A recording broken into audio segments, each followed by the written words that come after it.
2. The very beginning of Genesis tells us that God created man in order to give him dominion over fish and fowl and all creatures. Of course, Genesis was written by a man, not a horse. There's no certainty that God actually did grant man dominion over other creatures. What seems more likely, in fact, is that man obeyed God to sanctify the dominion that he had usurped for himself over the cow and the horse. Yes, the right to kill a deer or a cow is the only thing all of mankind can agree upon, even during the bloodiest of wars. The reason we take right for granted is that we can stand at the top of the hierarchy, but let a third party enter the game. A visitor from another planet, for example, someone to whom God says, "Thou shalt have dominion over creatures of all other stars," and all at once taking Genesis for granted becomes problematical. Perhaps a man hitched to the cart of a Martian or roasted on the spit by inhabitants of the Milky Way will recall the veal cutlet he used to slice on his dinner plate and apologize belatedly to the cow. Walking along with her heifers, driving them in front of her, Teresa was constantly obliged to use discipline because young cows are frisky and like to run off into the fields. Karen kept her company. He had been going along daily to the pasture with her for 2 years. He always enjoyed being strict with the heifers, barking at them, asserting his authority. His God had given him dominion over cows, and he was proud of it. Today, however, he was having great trouble making his way and hobbled along on 3 legs. The fourth had a wound on it, and the wound was festering. Teresa kept bending down and stroking his back. 2 weeks after the operation, it became clear that cancer had continued to spread, and that Karen would fare worse and worse. Along the way, they met a neighbor who was hurrying off to a cowshed in her rubber boots. The woman stopped long enough to ask, "What's wrong with the dog? It seems to be limping." "He has cancer," said Teresa. "There's no hope." The lump in her throat kept her from going on. The woman noticed Teresa's tears and nearly lost her temper. "Good heavens, don't tell me you're going to bawl your head off over a dog." She was not being vicious. She was a kind woman and merely wanted to comfort Teresa.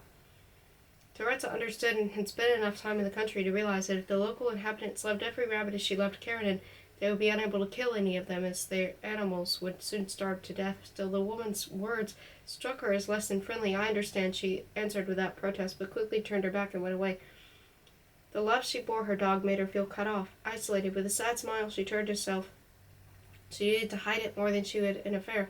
People are indignant at the thought of someone loving a dog, but if the neighbor had discovered that Teresa had been unfaithful to Tomas, she would have given Teresa a playful pat on the back as a sign of secret solidarity. Be that as it may, Teresa continued on her path, and watching her heifers rub against each other, she thought what nice animals they were, calm, guileless, sometimes childishly animated. They looked like fat 50-year-olds pretending they were 14. There was nothing more touching than cows at play. Teresa took pleasure in their antics and could not help thinking it as an idea that kept coming back to her during her 2 years in the country, that man is much more a parasite on the cow as the tapeworm is on man. We have stuck to their udders like leeches. Man, the cow parasite, is probably how non-man defines man in his zoology books. Now we may treat this definition as a joke and dismiss it with a condescending laugh, but since Teresa took it seriously, she found herself in a precarious position. Her ideas were dangerous and distanced her from the rest of mankind. Even though Genesis says that God gave dominion over all animals, we can also construe it to mean that he merely entrusted them to man's care. Man was not the planet's master, merely its administrator, and therefore eventually responsible for its administration. Descartes took a decisive step forward. He made man maître et propriétaire de la nature. And surely there is a deep connection between that step and the fact that he was also the one who point-blank denied animals a soul. Man is master and proprietor, says Descartes, whereas the beast is merely an animated machine, a machina animala. When an animal laments, it is not a lament, it is merely the rasp of a poorly functioning mechanism. When a wagon wheel grates, the wagon is not in pain, it simply needs oiling. Thus we have no reason to grieve for a dog being carved up alive in the laboratory. While the heifers grazed, Teresa sat on a stump with Karen at her side, his head resting in her lap. She recalled reading a 2-line filler on the papers 10 or so years ago about how all the dogs in a certain Russian city had been summarily shot. It was that inconspicuous and seemingly insignificant little article that had brought home to her for the first time the sheer horror of her country's oversized neighbor. That little article was a premonition of things to come. The first years following the Russian invasion could not yet be characterized as a reign of terror. Because practically no one in the entire nation agreed with the occupation regime, the Russians had to ferret out of the new exceptions and push them into power. But where could they look? All faith in communism and love for Russia was dead. So they sought people who wished to get back at life for something. people with revenge on the brain. Then they had to focus, cultivate, and maintain those people's aggressiveness, give them a temporary substitute to practice on. The substitute they lit upon was animals. All at once the paper started coming out with cycles of features, organized letters to the editor, campaigns demanding, for example, the extermination of all pigeons within city limits. And the pigeons would be exterminated, but the major drive was directed against dogs. People were still traumatized by the catastrophe of the occupation, but radio, television, and the press went on about dogs. How they soil our streets and parks, endanger our children's health, fulfill no useful function, yet must be fed. They whipped up such a psychotic fever that Teresa had been afraid that the crazed mob would do harm to Karenin. Only after a year did the accumulated malice, which until then had been invented for the sake of trading on animals, find its true goal: people. People started being removed from their jobs, arrested, put on trial. At last the animals could breathe freely. Teresa kept stroking Karenin's head, which was quietly resting in her lap, while something like the following ran through her mind. There is no particular merit in being nice to one's fellow man. She had to treat other villagers decently because otherwise she couldn't live there. Even with Tomas she was obliged to behave lovingly because she needed him. We can never establish with certainty what part of our relations with others is the result of our emotions, love, antipathy, charity, or malice, and what part is predetermined by the constant power play among individuals. True human goodness in all its purity and freedom can come to the fore only when its recipient has no power. Mankind's true moral test, its fundamental test which lies deeply buried from view, consists of its attitude towards those who are at its mercy, animals. And in this respect mankind has suffered a fundamental debacle, a debacle so fundamental that all others stem from it. One of the heifers had made friends with Teresa. The heifer would stop and stare at her with big brown eyes. Teresa knew her. She called her Marquetta. She would have been happy to give all her heifers names, but she was unable to. There were too many of them. Not so long before, 40 years or so, all the cows in the village had names, and if having a name is a sign of having a soul, I can say that they had souls despite discards. Then the villages were turned into a large collective factory, and the cows began spending all their lives in the 5 square feet set aside for them in the cow sheds. From that time on, they have had no names and became mere machinae animatae. The world has proved Descartes correct.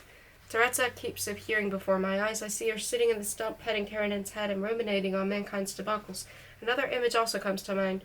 Nietzsche leaving his hotel in Turin, seeing a horse and a coachman beating it with a whip. Nietzsche went up to the horse and, before the coachman's very eyes, put his arms around the horse's neck and burst into tears. That took place in 1889, when Nietzsche, too, had removed himself from the world of people. In other words, it was at the time when his mental illness had just erupted, but for that very reason I feel his gesture has broad implications. Nietzsche was trying to apologize to the horse for Descartes. His lunacy, that is, his final break with mankind, began at the very moment he burst into tears over the horse, and that is as Nietzsche I love. Just as I love Teresa, with the mortally ill dog resting his head in her lap. I see them one next to the other, both stepping down from the road along which mankind, the master and proprietor of nature, marches onward. 3. Karenin gave birth to 2 rolls and a bee. He stared, amazed, at his own progeny. The rolls were utterly serene, but the bee staggered about as if drugged, then flew up and away. Or so it happened in Teresa's dream. She told it to Tomas the minute he woke up, and they both found a certain consolation in it. It transformed Karenin's illness to a pregnancy, and the drama of giving birth into something both laughable and touching. 2 rolls and a bee.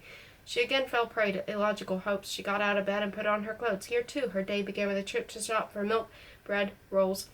But when she called to Karenin for his walk that morning, he barely raised his head. It was the first time he had refused to take part in the ritual he himself had forced upon them. She went off without him. "Where's Karenin?" asked the one behind the counter, who had Karenin's roll ready as usual. Teresa carried it home herself in her bag. She pulled it out and showed it to him while still in the doorway. She wanted him to come and fetch it, but he just lay there motionless. Tomas saw how unhappy Teresa was. He put the roll in his mouth and dropped down on all fours opposite Karenin. Then he slowly crawled up to him. Karenin followed him with his eyes, which seemed to show a glimmer of interest, but he did not pick himself up. Tomas brought his face right up to his muzzle. Without moving his body, the dog took the end of the roll sticking out of Tomas's mouth into his own. Then Tomas let go of his end so Karenin could eat it all. Still on all fours, Tomas retreated a while, arched his back, and started yelping, making believe that he wanted to fight over the roll. After a short while, the dog responded, and with some yelps of his own. At last, what they were hoping for. Karenin feels like playing. Karenin hasn't lost the will to live. Those yelps were Karenin's smile, and they wanted it to last for as long as possible, so Tomas crawled back to him and tore off the end of the roll, sticking out of Karenin's mouth. Their faces were so close that Tomas could smell the dog's breath, feel the long hairs on Karenin's muzzle tickling him. The dog gave out another yelp and his mouth twitched, and now they each had half a roll between their teeth. Then Karenin made an old tactical error. He dropped his half in the hope of seizing the half in his master's mouth, forgetting as always that Tomas was not a dog and had hands. Without letting his half of the roll out of his mouth, Tomas picked up the other half from the floor. "Tomas!" Teresa cried. "You're not going to take his roll away from him, are you?" Tomas laid both halves on the floor in front of Karanin, who quickly gulped down the first and held the second in his mouth for an ostentatiously long time, flaunting his victory over the two of them. Standing there watching him, they thought once more that he was smiling, and that as long as he kept smiling he had a motive to keep living despite his death sentence. The next day his condition actually happened to have improved. They had lunch. It was time of the day when they normally took him out for a walk. His habit was to start running back and forth between them restlessly. On that day, however, Teresa picked up the leash and collar only to be stared at dully. They tried to look cheerful for about and him. They pep him up a bit after a long wait. They took pity on him, tottered over at his 3 legs, and he let her put on the collar. "I know you hate the camera, Teresa," said Tomas, "but take it along today, will you?" Teresa went and opened the cupboard to rummage for the long-abandoned, long-forgotten camera. "One day we'll be glad to have the pictures," Tomas went on. "Karanin has been an important part of our life." "What do you mean, has been?" said Teresa, as if she had been bitten by a snake. The camera lay directly in front of her on the cupboard floor, but she would not bend to pick it up. "I won't take it along. I refuse to think about losing Karanin. You refer to him in the past tense." "I'm sorry," said Tomas. "That's all right," said Teresa mildly. "I catch myself thinking about him in the past tense all the time. I keep having to push it out of my mind. That's why I won't take the camera." They walked along in silence. Silence was the only way of not thinking about Karanin in the past tense. They did not let him out of their sight. They were with him constantly, watching for him to smile. But he did not smile. He merely walked with them, limping along on his 3 legs. "He's just doing it for us," said Teresa. "He didn't want to go for a walk. He's just doing it to make us happy." It was sad what she said, yet without realizing it, they were happy. They were happy not in spite of their sadness, but thanks to it. They were holding hands, and both of the same image in their eyes, a limping dog who represented 10 years of their lives. They walked a bit farther. Then, to their great disappointment, Karanin stopped and turned. They had to go back. Perhaps that day or perhaps the next, Teresa walked on, and Thomas reading a letter. Hearing the door open, he slipped in among other papers. She saw him do it. On her way out of the room, she also noticed him stuffing the letter into his pocket, but he forgot about the envelope. As soon as she was alone in the house, she studied it carefully.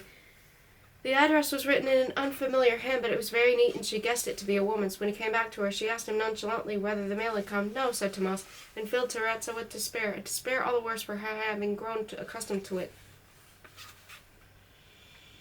No, she did not believe he had a secret mistress in the village. That was all but impossible. She knew what he did with every spare minute. He must have kept up with a woman in Prague who meant so much to him that he thought that her even if he could no longer leave the smell of her groin in his hair.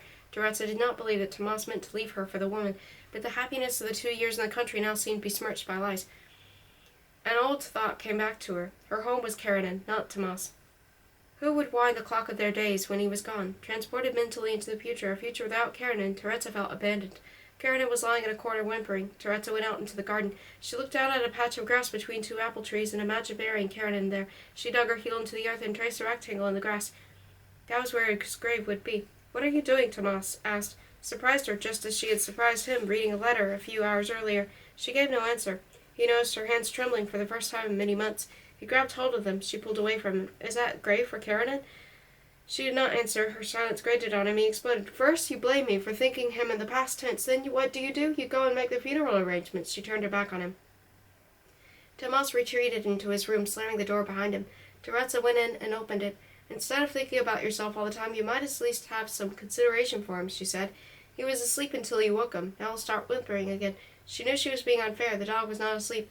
She knew she was acting like the most vulgar of women, the kind that is out to cause pain and knows how. Tomas tiptoed into the room where Karanin was lying, but she would not leave him alone with the dog. They both leaned over him, each from his own side. Not that there was a hint of reconciliation in the move, quite the contrary. Each of them was alone, Teresa with her dog, Tomas with his. It is thus divided, each alone, that, sad to say, they remained with him until his last hour. 4. Why was the word idyll so important for Teresa?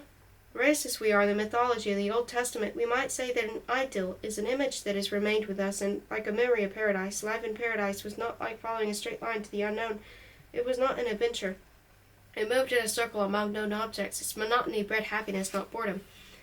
As long as people lived in the country, in nature, surrounded by domestic animals, in the bosom of regularly recurring seasons, they retained at least a glimmer of that paradise idyll. That is why Teresa, when she met the chairman of the collective farm at the spa, conjured up an image of the countryside, a countryside she had never lived in or known, but she found enchanting. It was her way of looking back to paradise. Adam, leaning over a well, did not yet realize what he saw was himself. He could not have understood that Teresa, when she stood before the mirror as a young girl and tried to see her soul through her body, Adam was like Karanin.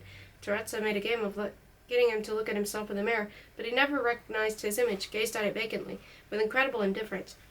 Comparing Adam and Karanin leads me to the thought that in paradise man was not yet man, or to be more precise, man had not yet been cast out on man's path.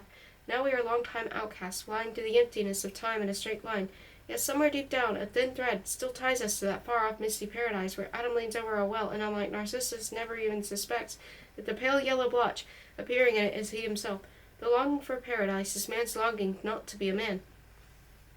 Whenever as a child she came across her mother's sanitary napkin soiled with menstrual blood, she felt disgusted and hated her mother for lacking the shame to hide them. But Karanin, who is after all a female, had his periods too. They came once every 6 months and lasted a fortnight. To keep him from soiling their flat, Teresa would put a wad of absorbent cotton between his legs and pull a pair of old panties over it, skillfully tying them to his body with a long ribbon. She would go on laughing at the outfit for the entire 2 weeks of each period. Why is it that a dog's menstruation made her light-hearted and gay when her own menstruation made her squeamish? The answer seems simple to me. Dogs were never expelled from paradise. Karanin knew nothing about the duality of body and soul, and had no concept of disgust. That is why Teresa felt so easy with him. And that is why it is so dangerous to turn an animal into a machina animata, a cow into an automaton, for the production of milk. By so doing, man cuts the thread binding him to paradise and has nothing left to hold or comfort him on his flight through the emptiness of time. From this jumble of ideas came a sacrilegious thought that Teresa could not shake off. The love that tied her to Karanin was better than the love between her and Tomas. Better, not bigger. Teresa did not wish to fault either Tomas or herself. She did not wish to claim that they could love each other more. Her feeling was rather that, given the nature of the human couple, the love of the man and the woman is a priori inferior to that which can exist, at least in the best instances, in the love between man and dog, that oddity of human history probably unplanned by the Creator. It is a completely selfless love. Teresa did not want anything of Karanin. She did not ever ask him to love her back, nor had she ever asked herself the questions that plague human couples. Does he love me? Does he love anyone more than me? Does he love me more than I love him? Perhaps all the questions we ask of love, to measure, test, probe, and save it, have the additional effect of cutting it short. Perhaps the reason we are unable to love is that we yearn to be loved. That is, we demand something, love, from our partner instead of delivering ourselves up to him demand-free and asking for nothing but his company. And something else, Teresa accepted Karanin for what he was. She did not try to take him over in her image. She agreed from the outset with his dog's life, not to wish to deprive him of it, not to envy him his secret intrigues. The reason she trained him was not to transform him, as a husband tries to reform his wife, and a wife her husband, but to provide him with the elementary language that enabled him to communicate and live together. Then, too, no one forced her to love Karanin. Love for dogs is voluntary.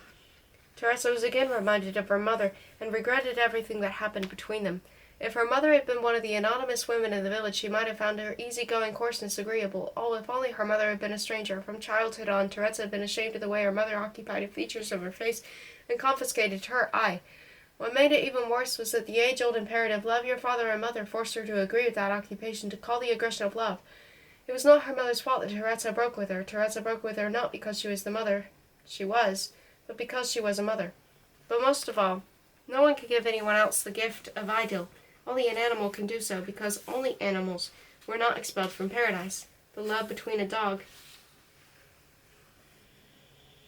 and man is idyllic. It knows no conflicts, no hair-raising scenes. It knows no development. Karanin surrounded Teresa and Tomas with a life based on repetition. He expected the same from them. If Karanin had been a person instead of a dog, he would have surely have long since said to Teresa, look, I'm sick and tired of carrying that roll in my mouth every day. Can't you come up with something different? And therein lies the whole of man's plight. Human time does not turn in a circle. It runs ahead in a straight line. That is why man cannot be happy. Happiness is the longing for repetition. Yes, happiness is the longing for repetition, Teresa said to herself. When the chairman of the collective farm took his Mephisto out for a walk after work and met Teresa, he never failed to say, why did you come into my life so late, Teresa? Who could have gone skirt-chasing, he and I? What woman would resist these two little pigs? At which point the pig was trained to grunt and snort. Teresa laughed each time, even though she knew beforehand exactly what he would say. The joke did not lose its charm through repetition. On the contrary, in idyllic setting, even humor is subject to the sweet law of repetition.